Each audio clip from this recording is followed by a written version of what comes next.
Good evening, ladies and gentlemen. Welcome to another episode of Red-Rupee Cast. Red-Rupee here with you as always. We're going to have another match today on Green Tooth Jungle featuring Texaneous as our mech boy orc player. I did a cast with Texaneous, one of his games earlier, but he was playing Eldar, so I'm really looking forward to seeing his orc game. And then, of course, we've got Nebukatnezzar as our Warp Spider Exarch over here. So let's go ahead and take a look at the map. We've got Green Tooth Jungle, as I just mentioned. A very long, spread-out map here. 2 victory points on the far side.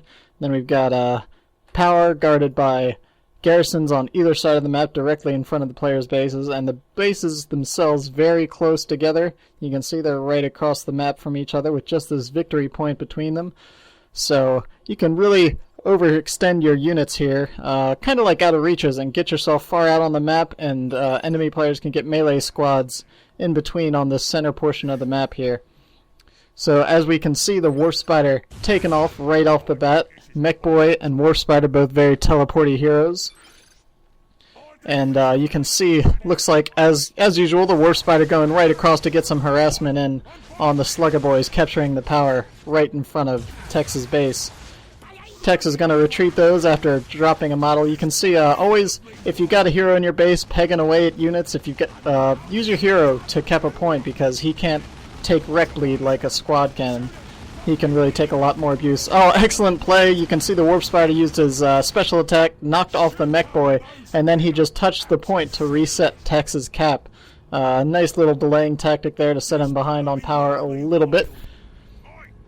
And meanwhile, Nebukatnezzar capturing up his side of the map. That's generally how the cap order goes here at the beginning. You can see both players tend to just shoot up their sides and then head on down towards the middle. Nebukatnezzar taking the center victory point right off the bat with Banshees. Of course, the Sluggers not quite wanting to mess with that off the bat. One wrong Banshee special attack, considering they have much higher melee skill, could be the end of those Sluggers. And without an edge in that battle, it's not one that Tex wants to take on. Nebukatnezzar already dropping a generator. Going to be a bit ahead in the power right off the bat. Mech Boy, of course, is going to be delegated to capping duty probably for the majority of this map and getting the Daka gun, which will increase his range DPS pretty well, and of course leaves him mobile. A lot of players don't like the def gun on him, despite providing teleporting suppression. It really reduces the mobility of your hero.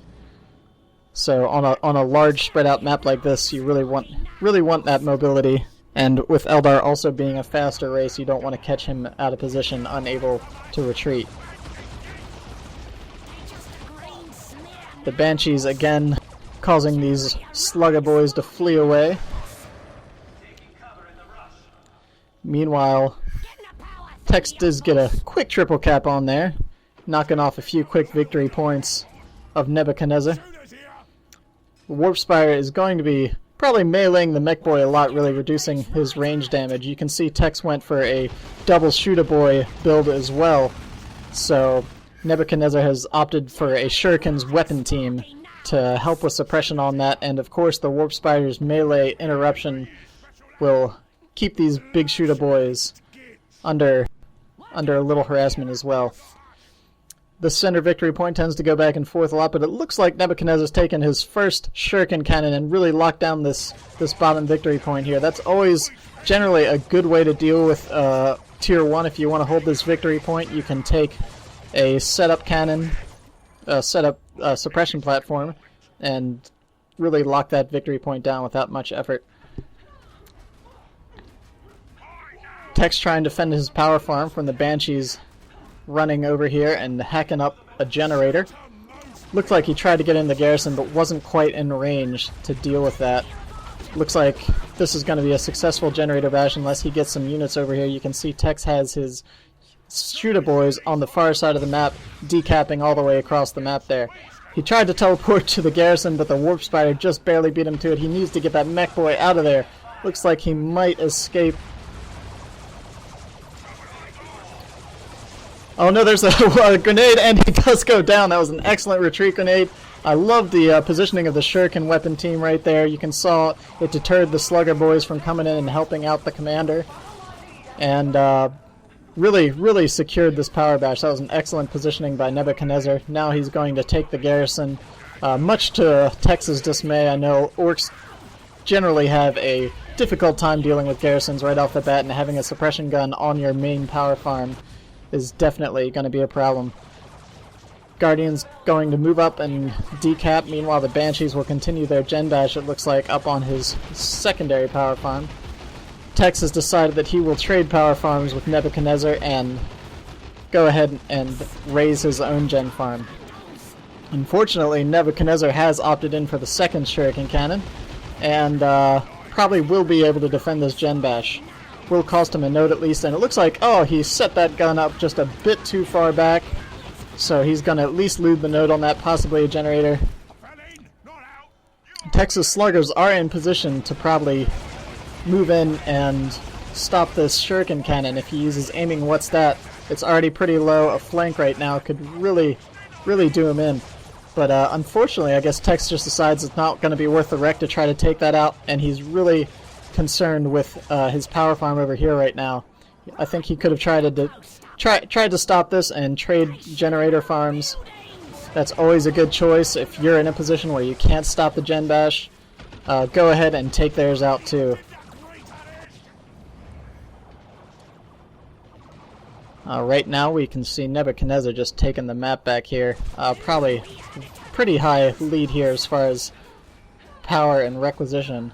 Power not so much. Tex hasn't spent near as much as Nebuchadnezzar. Nebuchadnezzar obviously getting the 2 Shuriken platforms, upgrades for both of his squads, which is probably near 100 power as opposed to Tex's 50 or so.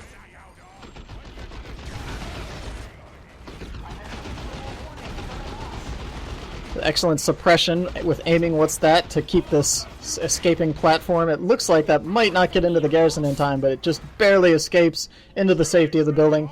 Still very low HP though. I think it's going to be hard pressed to get out of there intact. He really needs to pull these Banshees and Guardians over, although they're very injured themselves, to protect this squad. The big shooters do take it down. Excellent play by Tex, really trapping him in there, not giving him a moment to get that suppression cannon out of there, and both players are meanwhile moving into Tech 2. Although you can see one solid victory in front of the player's base on that power farm, and you can really use that to spread out and take the entire map. You can see most of the map on the far side here is all red. Tex really down to 2 rec points, power, and 1 VP.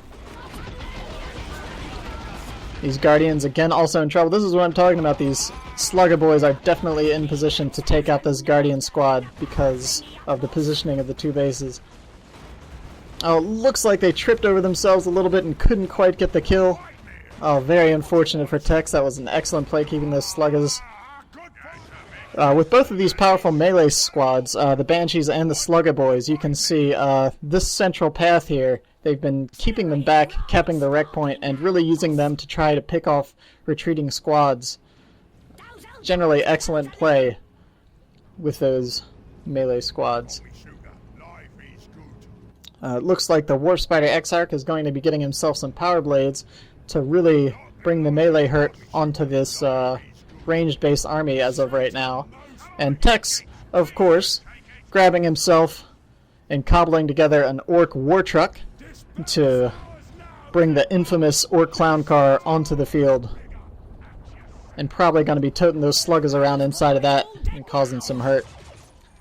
The Sluggers did get pushed off of this bottom point, and the Banshee lady is coming in to try to grab a couple Orcs off of the end of that squad there. Didn't look like they got any. Nebuchadnezzar putting the Shuriken platform right in Tex's face over here by the bottom victory point. A little aggressive positioning with that to really make sure he doesn't have a chance at taking that VP back. It looks like the Sluggers are in the truck now. That Warp Spider is going to be a problem though. He can pretty much take on that truck himself, but with the appearance of the Sluggers, decides he doesn't want any part of that. Nebuchadnezzar now building a squad of Warp Spiders to assist his Warp Spider Exarch. That's going to be a real problem for Tex's truck. He's going to need to really focus down those Warp Spiders and find some way to keep those away. Between the Banshees and the Warp Spider with Power Blades, one Haywire Grenade can really excellent knockdown attack by the Warp Spider. As I was saying, the Haywire Grenade and the Power Blades on the Warp Spider can make short work of an Orc truck. You can see he tried to get a retreat grenade, but it was a bit premature. Tex held on a bit longer than Nebuchadnezzar was hoping for, and it looks like Nebuchadnezzar is just setting up right outside of Tex's base again. Gonna try to take these power farm and generators down.